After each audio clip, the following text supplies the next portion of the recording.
Today we're doing an upper body workout designed to build muscle that will help you work towards your pull-up. This workout uses a combination of weights and calisthenics movement for 7 total exercise and takes about 45 minutes to an hour to complete. And I'm gonna get right into it, but of course, if you're following along for this workout, don't forget to do your own warm-up. Starting off the workout with pull-ups, if you can do these already, we're doing our max pull-up for 3 rounds.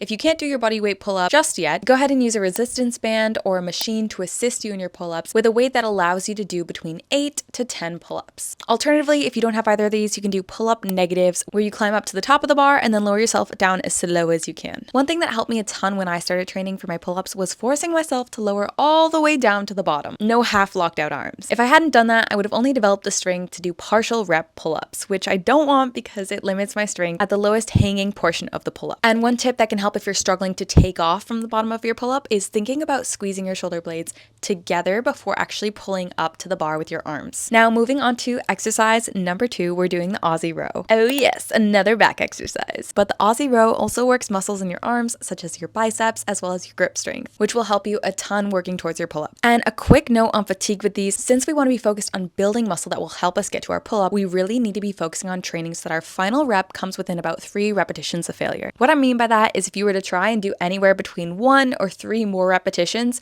you literally could not. And a few ways that you know that you're reaching muscular failure is you stop being able to pull up as fast. You literally get slower, and you can see I'm doing this here in the Aussie rows. I'm just slowing down. I can't get my chest to the bars fast. And of course, you probably see the struggle faces break out. You see these a lot in me doing workouts. Just the struggle faces come out, and that's totally okay. It means you're going hard. Now, if you're doing between 8 and 15 reps and you're still crunching them out, you're not quite reaching muscular failure, then I'd really recommend that you go ahead and add a weight to make the exercise a bit more challenging or move to a harder progression if you're doing a calisthenics exercise. Okay, moving on to our next exercise, which is going to be another compound one. We're going to be doing bodyweight dips. And here I'm really focusing on keeping my chest up and trying to lower until my upper arm is perpendicular with the floor. And of course, this is going to be really hard because you can't actually see yourself when you're doing dips. You're too busy struggling. But if you've been doing dips a while and want to check your form, you could prop your phone up or ask a friend to film you for a few repetitions. Now, if you're completely new to dips, I wouldn't worry about trying to get the perfect form at the beginning. Bodyweight dips are hard enough as a beginner, and some easier variations you can do as you work up to your bodyweight dip is dip negatives or using a machine to assist you if you have one of those. Moving into exercise number 4, we're doing a bicep superset. Supersetting with dumbbell curls and then bent over plate curls. And I love supersets for my biceps in specific. Basically just 2 exercises that crunch the biceps back to back because they just don't like growing. And I have to hit them really hard to stimulate that muscle growth. And one way to do that is with supersets. 2 exercises back to back and no rest. So I did 8 repetitions of each exercise back to back, really focusing on lowering for 2 to 3 counts in order to maximize muscle time under tension. Because it's not just about getting the reps done, but also making sure that you feel it in your muscles and you're really slowing down so that you maximize that burn in your muscles as the time under tension. And our next exercise is an incredible progression to get to your pull-up and really helped me build up strength on my journey to increase my pull-ups in the beginning. And that is the seated lat pull downs. So sitting with your legs secured under the pad, go ahead and grip the bar slightly wider than shoulder width apart. And as you pull it down towards your upper chest, you want to squeeze your shoulder blades together and keep your chest up. No hunching over here. As you pull the bar down, aim to bring it to your upper chest, not towards your neck. And you can see I'm really trying to control the weight here as I return the bar to its starting position. Seated lat pull downs and pull-ups target many of the similar upper body muscles, including the lats, biceps, and upper back muscles. But the pro of lat pull downs is that they allow you to start using a weight that's much lighter than body weight, and this really allows you to build up muscle that will help you get to your pull-up. By the way, if you're enjoying this workout, I'm so excited to announce I'm going to be releasing a hybrid calisthenics workout guide in the near future that will make it really, really easy to follow along with these workouts yourself. It'll be a workout guide focused on building muscle using both calisthenics and weights, so stay tuned for more information about that soon. And moving on to exercise number 6, we're going to be sneaking in a bit of core here with these side planks. Here I'm stabilizing with my top leg on the bench and I'm squeezing my core to keep my body straight, no hip sagging. And these are also going to be working my adductors, which are the muscles on my inner thigh. But this exercise really forces you to brace your core to develop core strength here. So let's chat real quick about training abs versus training core. Now, I stopped training abs a while ago. Ab training is more focused on just building up your rectus abdominis, or the outside layer of your core that you think of as your six-pack. But your core is made up of multiple layers of muscle. And when you train your core, you want to train all of your layers, not just the rectus abdominis. And a lot of these movements include bracing movements, such as this one, and other spine stabilizing movements that will help you actually develop strength and feel strong and mobile rather than just having the aesthetic of more of a six-pack. I remember when I was just training abs, like doing lots of crunches, I felt super weak. I had so many back problems. And when I actually started training core, I started feeling really, really strong, and I started seeing that in my calisthenics moves and my lifts. Speaking of ab training, our final exercise is one of my favorite ab exercises. This is my ride or die rectus abdominis exercise.